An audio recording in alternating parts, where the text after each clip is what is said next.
If you've been around Northampton for any amount of time, you've probably seen a Greg Stone painting somewhere, and you probably recognize the person in the painting.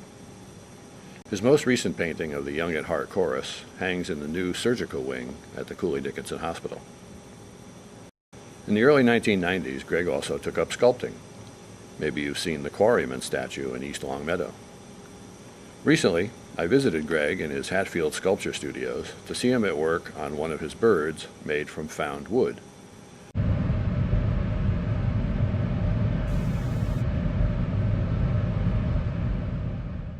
What I'm doing today is taking this bird and I get it pegged much better.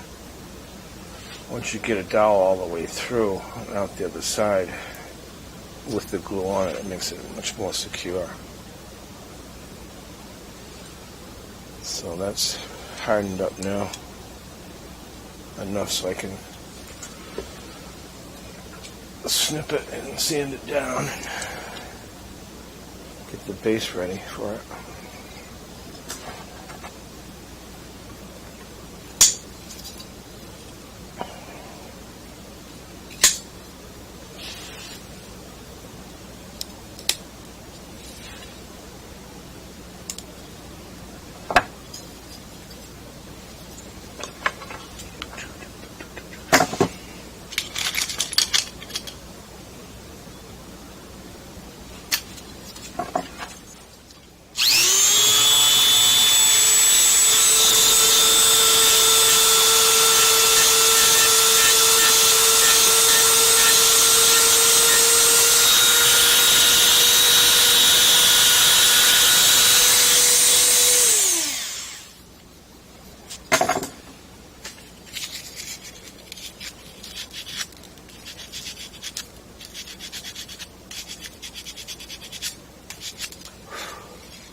Doing right now is just sanding off what the drummer left behind so it doesn't look like it was done by a machine.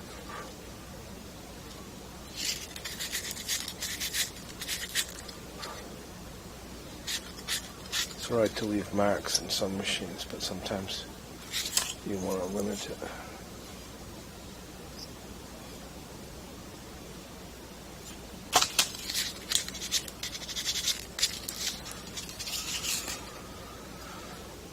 Now for the peg in the front, because it's down inside a concave area, I get a little smaller tip on here and pray that I don't break anything.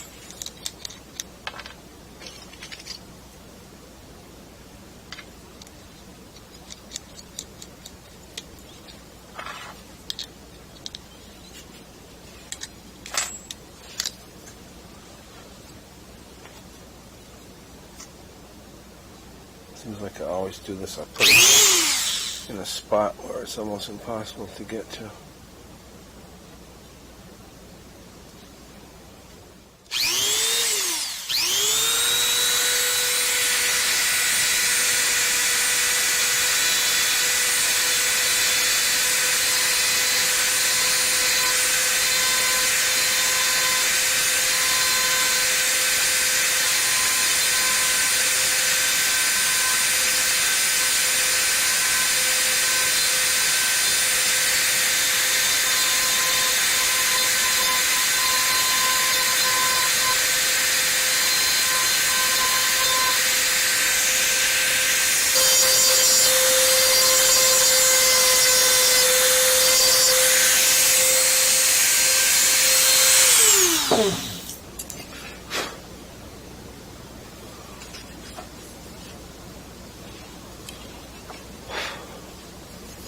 I'm going to darken it up again. A lot of times I'll burn the wood to make it, if you cut something fresh and you don't want it to look so light in value, you just take a torch and burn it a little bit. In this case I can't burn it down where it is, so I'm just going to grab some with a Q-tip here. And this is a piece of just burnt wood. Get some of that on there and put it down in the hole. That way I can darken it up. So contrasting for the bird, but also it covers the peg. You can't see the peg now either.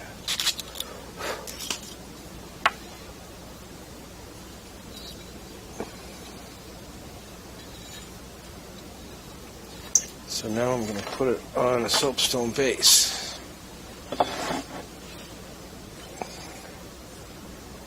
And I have to make sure this branch, no matter what it does as far as movement, ends up being vertical for the bird. I don't want it tipping this way or tipping that way or this and that. So I'll have to sand this tree here. I also have to sand the soapstone, which is really messy. Here's how they break a lot. I'm going to put them down carefully.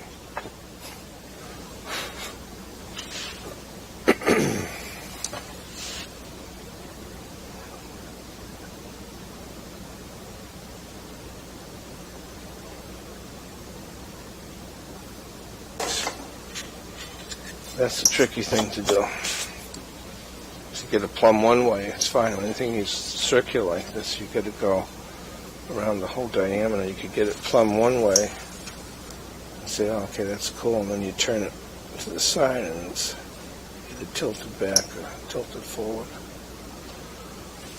And there's no other way to really do it except by eye.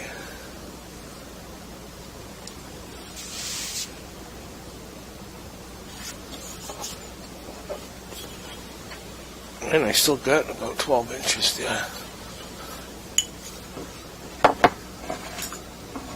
Sometimes you can start out with something like that.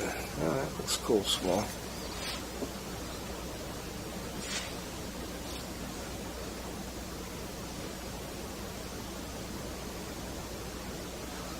So now, we have to secure it to the base. This part, this stuff isn't the fun part. The fun part is making the bird. Now we've got the other part where you got to present it. It's still fun, but it's not. It's not the creating part. Especially when you can't find the bit you just took off.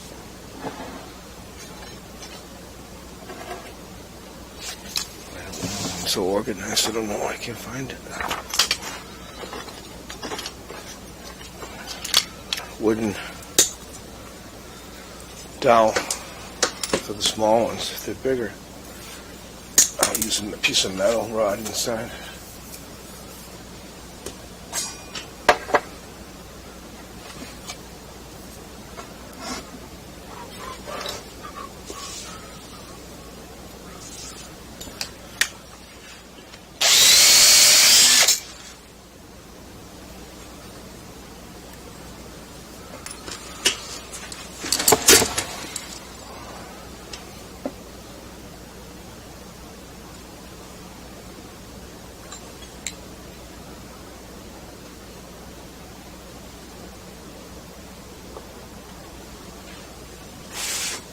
Make sure you get it in the middle so you line up the corners.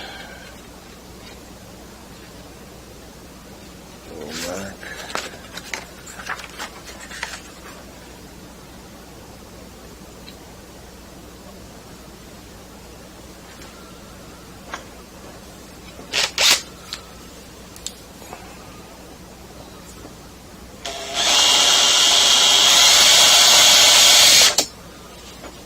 That's why soapstone's so nice.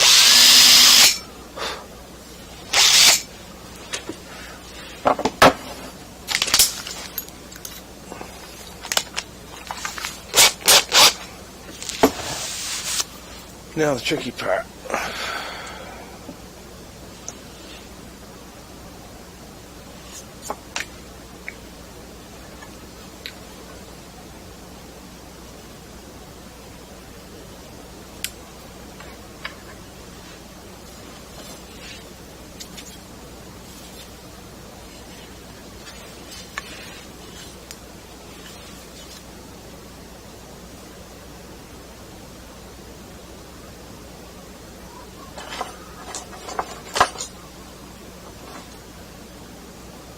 couple of ways of doing this, but I do it the hard way.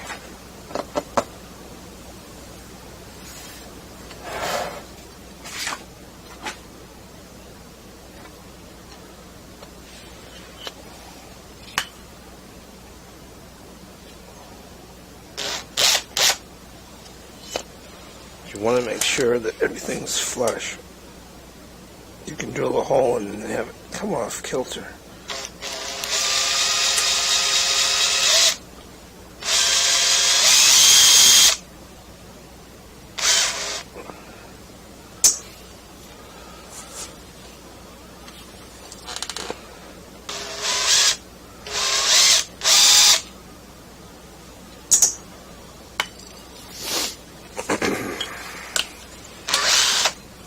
You don't really have to go that deep into the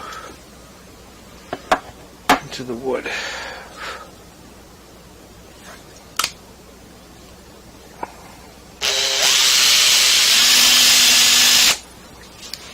With the epoxy and maybe a 1/4 inch inside there, you should be all set.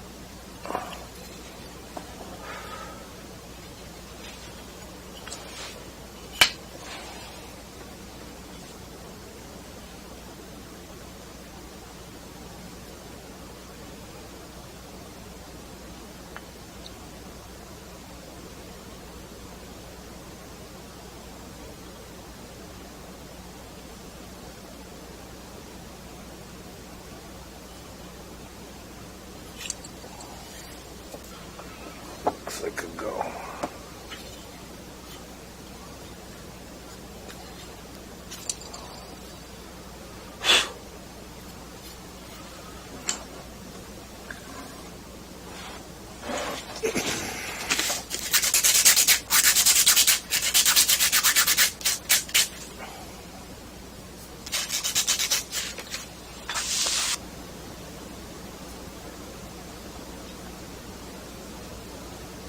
The epoxy, you gotta have, this is 5-minute epoxy, which is pretty amazing. You gotta make sure you have the equal amount. 2-part epoxy. It's not good to get on your hands, so that's why I wear these gloves.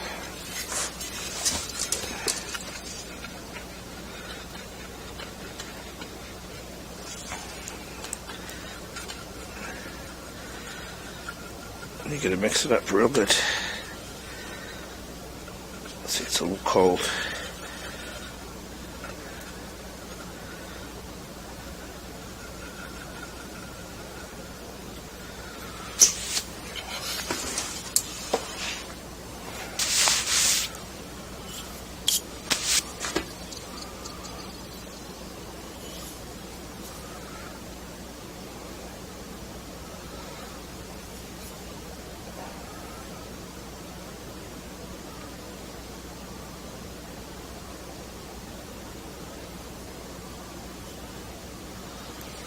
Put it in the hole in the stone, and I put it in the hole in the bird.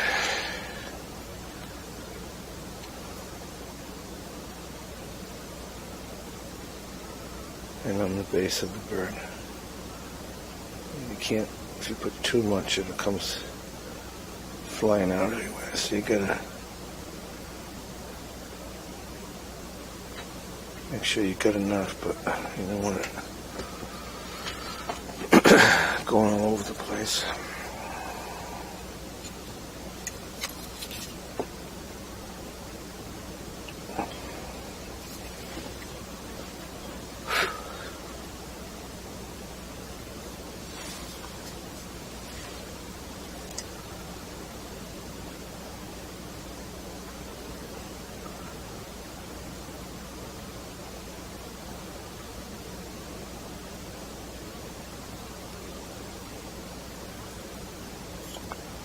Looks good, except I'm going to have to hold it.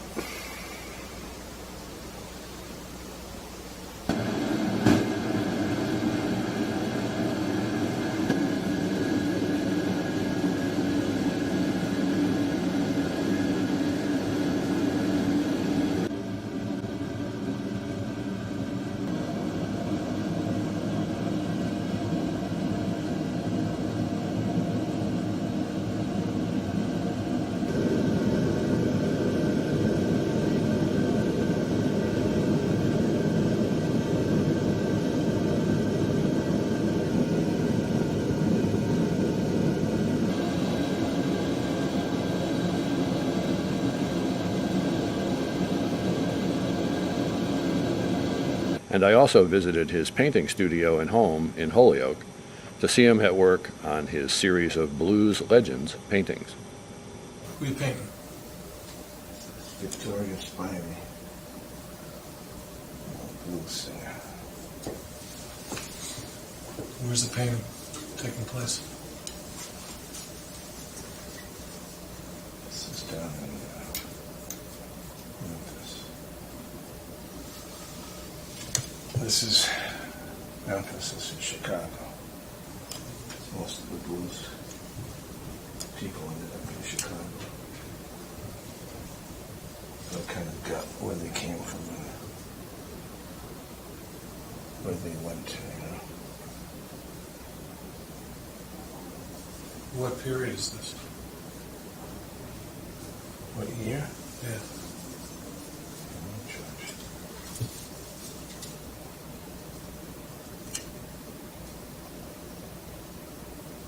I'd probably say, I don't know, 40s, I would be guessing.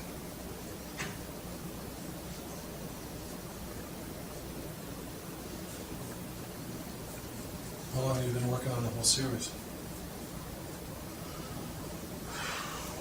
About 2 years, I think. At least 2 years. And I did some, just Skip James up there, charcoal, and I just started doing more blues people. And then I started talking to Sully and Paul Duvall, a buddy of mine. And they knew a lot about the blues. So I got more interested in it instead of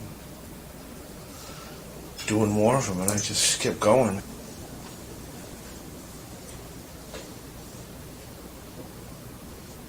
Just kept going. Once I moved down here, it kind of stopped just because I wasn't working as much, you know, with the move and stuff. I'm kind of just getting back to doing a few more. I've got a couple that I've done.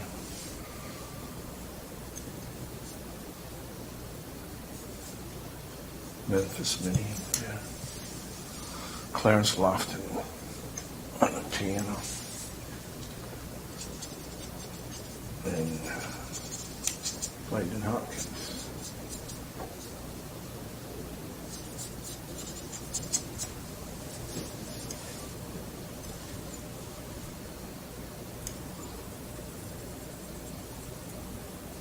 Sully's seen a lot of cool people, and Paul's gone to see tons of guys. And we get a friend named Lewis, who is originally from New York, who's in Northampton now. He loves the blues, so. Between the three of those guys, they got a lot of books and photos.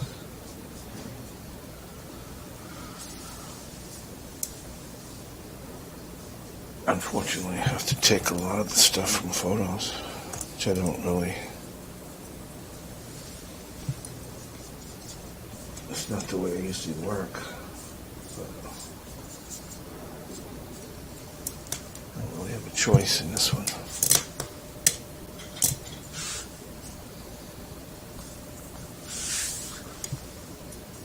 Are you almost done with the series? When you finish those paintings? Or do you have other people in mind that you're going to paint? Seems like there's always somebody else that I end up reading about. If I go through these books and I'll see somebody else and I'll go, wow. You know, I try to do the ones I've picked, the ones that have probably the most importance and the best of the blues people, but there's still a lot of them that I haven't done that were amazingly good and had some effect on the blues scene, you know.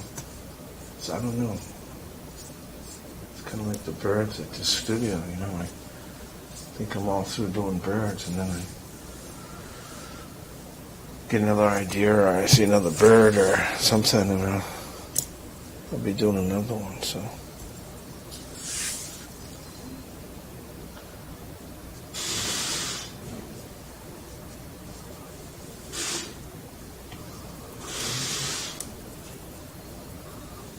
these girls were tougher than the guys were.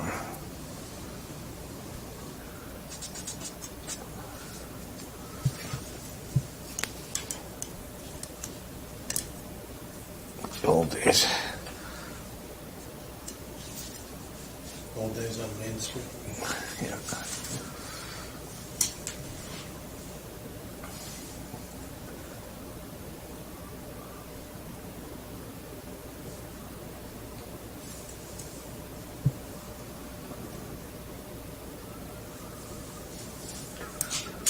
You still painting any of the stuff in Nicaragua? I haven't since March last year. Have you been down there? I went down in March last year. Did a thing on the Mosquito Coast there.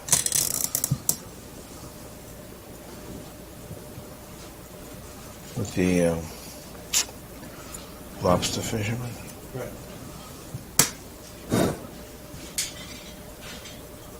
They just got back. A group of people just came back from down in Nick. They had a whole slide thing. I was going, oh, I want to go there.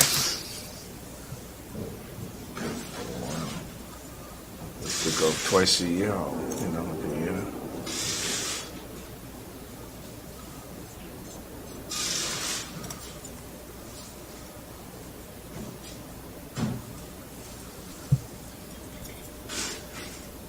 Mikey had some work for me last year, so that would have been cool because I would have been able to afford it, you know. Mm-hmm.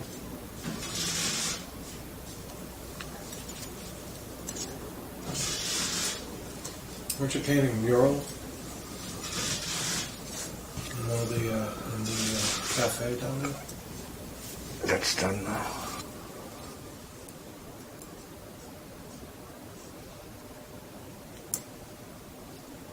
Do you have a plan when you paint around? I mean, when you sat down to start this, did you say, this is what I'm going to be working on this part of the painting? Yeah. These particular colors? How does that work? Most of the paintings, you know, it's all set in there.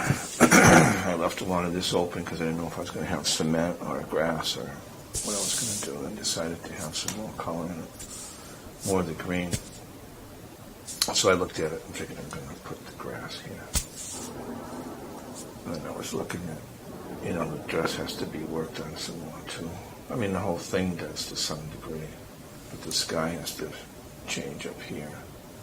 So I'll work on that. What's your vision for the sky? It's going to be a little bit more blue up above here. It's going to get hazy, like it won't stay like that down below. Uh-huh.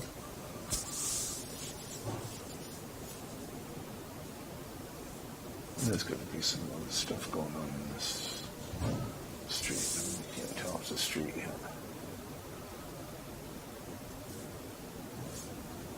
You know, most of this stuff will stay behind and out of focus, and then I'll start working on her. Like the architecture will stay pretty much the same. Uh-huh. I'll keep that in the back so it doesn't jump out. You kind of build up your middle ground, which would be this area, a little bit more, and then your main focus would be on Spidey. And I'll have to work on this post and want to make that feel like it comes out, like it's in front of everything. And then just by working more on her, more detail, more color, more paint, you know, she'll come forward more. And then everything else will kind of stay back. That's one of the hardest things when I teach at the Hill. It's like, oh, when I taught at BU too. People want to paint everything the same. You know, they look at photorealism and they think it's great. I said, well, it's not really realism at all, because everything, if you look at it, it's got all the same intention.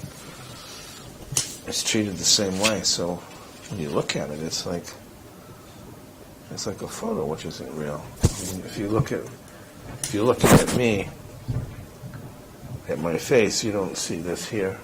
Right. You see a shape or color. Yeah.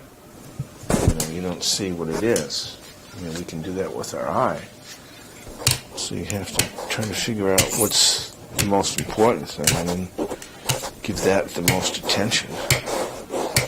Everything's painted the same. It's like, that's not right.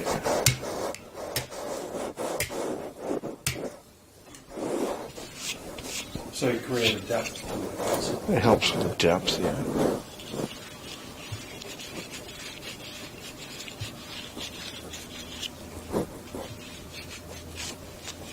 With me, the sculpture changes more than the painting. I think I've always tried to control the painting more. The sculpture, I kind of let it do its, kind of tell me what to do. You know, I think that's the reason I like it so much. It would seem to me, layperson, that when you sculpt, it's more of a feel with your hands. Yeah, you're more hands-on with it. And of course it's more tactile. Right. But the paint, I think when you paint, you kind of, I think you're feeling what the brush feels. Like if I make a stroke, I kind of feel, I don't know if I can explain it, what that feels like on the canvas. In some way, if you could put a sound to something, you would. Well, you can hear it. You would do it. Yeah.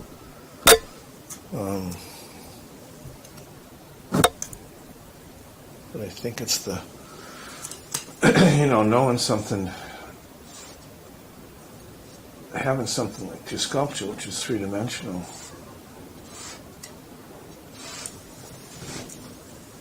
So you don't have to worry about Is a given. creating the background in the sculpture, right? Because it's Right. It does I mean, have it's a that. different. Right. It's a different thing entirely.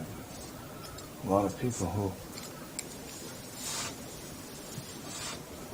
sculpt think they can paint. A lot of people who paint think they can sculpt until they try it. When I first started doing it, I had it in school when I was a sophomore, an undergraduate, and I really liked it. But everybody was going to be a painter, so I was going to be a painter, basically. So when I went back to school, when I only did a bit of sculpture, I went back when I was 43, painting wasn't doing it for me anymore. So I started messing around with the sculpture, and then I did a few busts, and I applied to school and got in. In the first week of school, there were 3 grad students that year. In sculpture, there was a kid that was 23, a guy that was 33, and then there was me who was 43.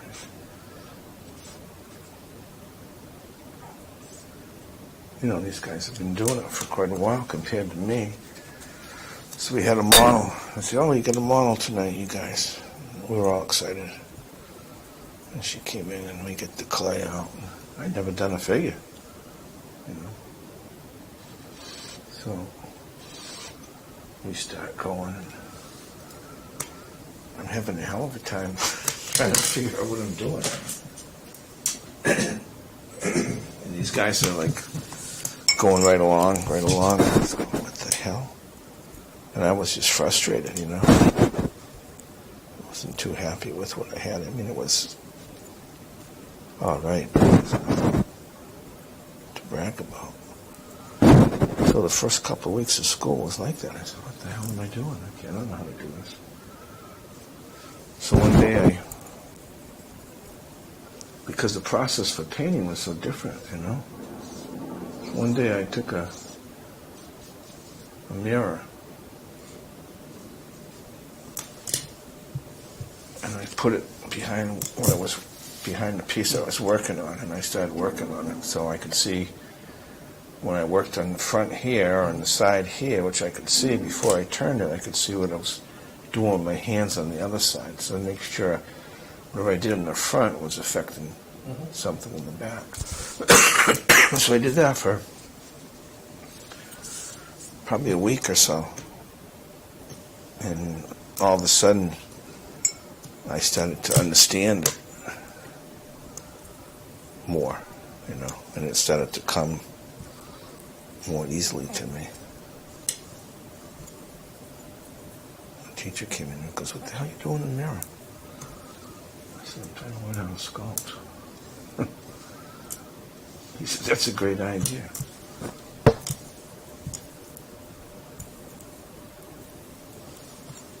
So, of course, that's the whole, you know, the difference of thinking,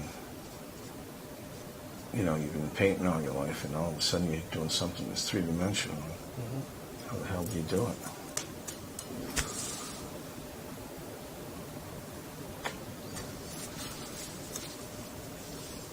And the sculpture courses, I think one reason I like that, it's more physical, too.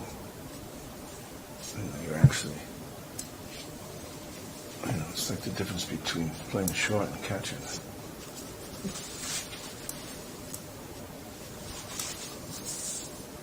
A little more finesse to the painting.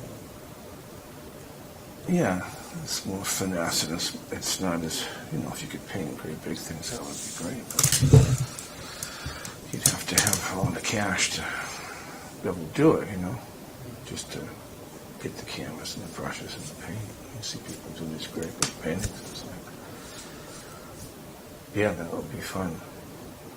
Of course, it's harder to do something big, too. People do these little paintings in my class, you know. And I'll say, "Okay, now I want you to do one this size." And it's like, it's a big jump from doing something small, because you don't have much area to cover, so you can do it with a little bit of paint, a few brushes, and your surface. When you have something large, you've got a big area of surface. What are you going to do with this surface? You can put the color on, but how are you going to make that as a painting, you know? I remember a couple of triptychs you did a while back, and you have to not only worry about the size of the piece, each one, but each one in relation to the other. Yeah.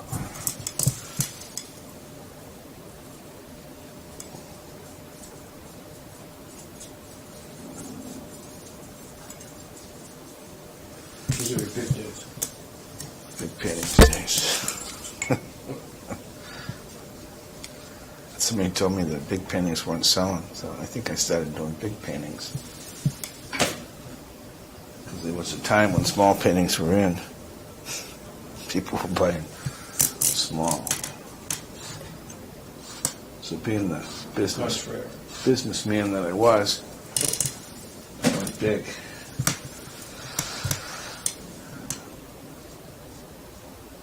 See, I'm spending all this time making this look like it's not really there.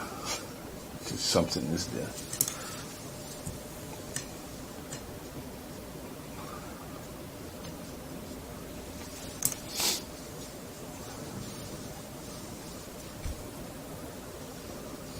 A lot of times you'll take a color that you have here, and you saw me bring it over here.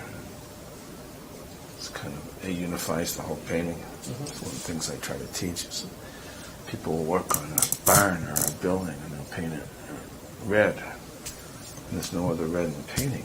And I said, well, take some of that red and just stick it someplace.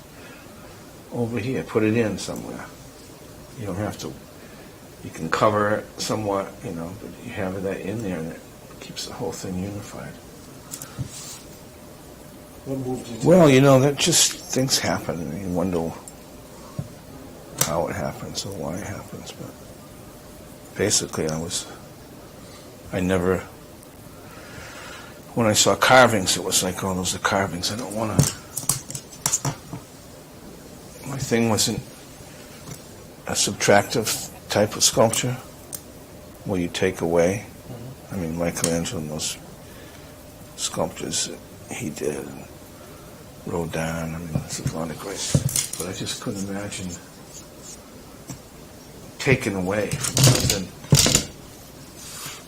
Carving it that way, I think it would have drove me crazy. However, with the wood, that just happened because I spent a year basically out of the studio working on the house. And I was working with wood, and I had collected some wood. I always collected skeletons, bones, whatever, when I went fishing, you know. Sometimes I'd find skulls. Sometimes I'd find a neat piece of wood that I really thought didn't know what I was going to do with it. I just liked it, you know, brought it home.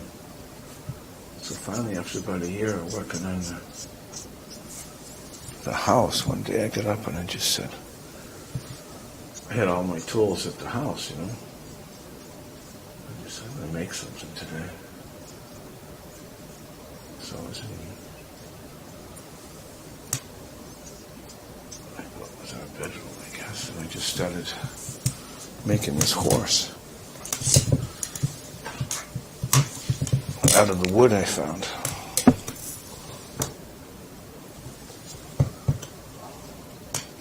And that's how it started, really.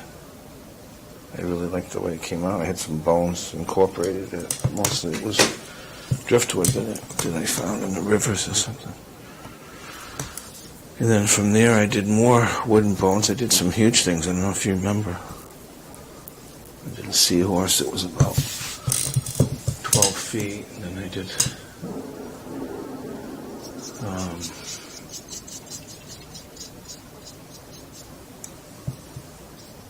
and it's the way I do it is, you know, it's the same way that I sculpted before, really.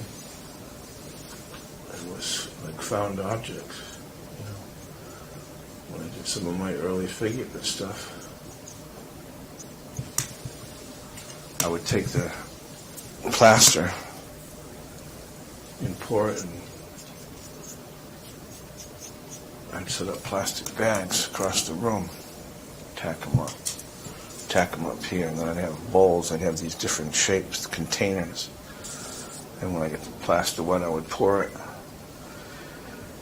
in these bags, bowls, whatever I had, and when they're hard, then I took all the stuff out and kind of put it on the table, and then I would start the figure I was doing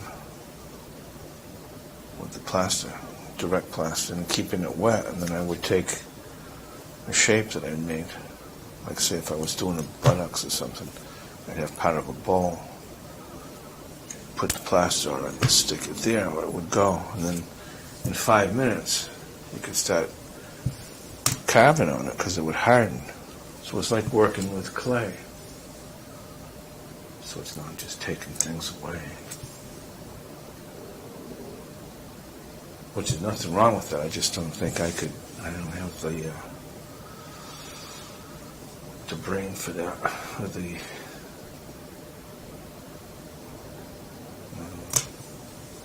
whatever it is, patience.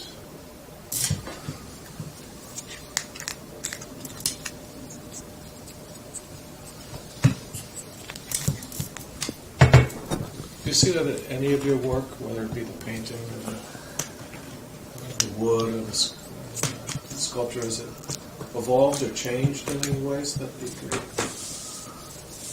Do you go through periods of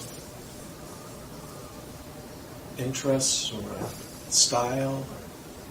I think it's always changing. Hopefully it's always changing. You know? I mean, when I started sculpting, basically I was just bored with the painting. You know, the painting wasn't doing it for me anymore, so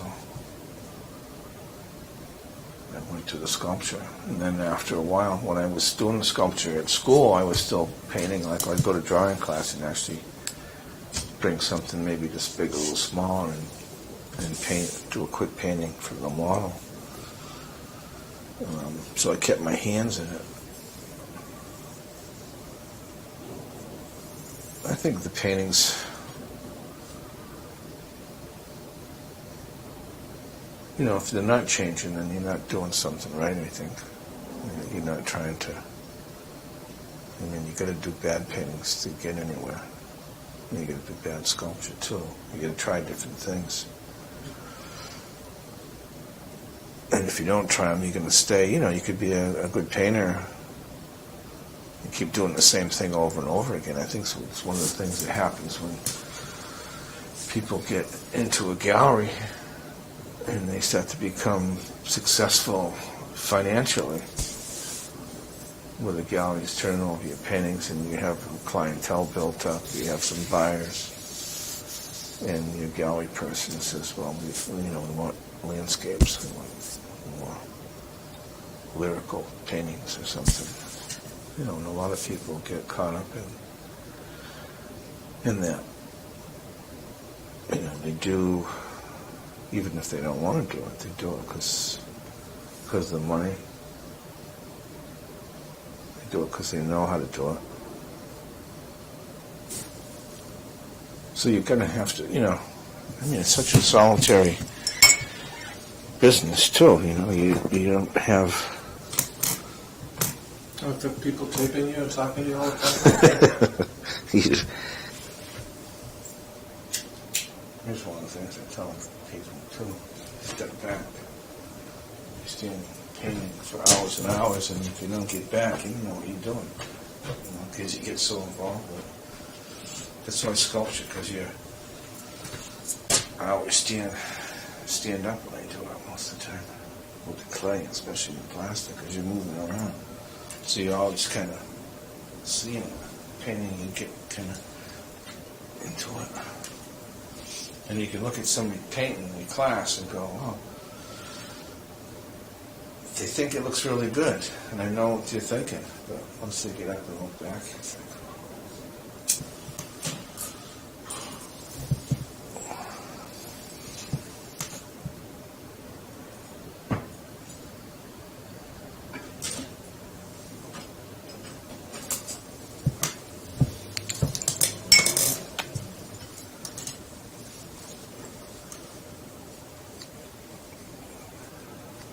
I imagine that every painting is a challenge. But do you remember, like, the last painting you did that you thought, whoa, man, this is really gonna push me?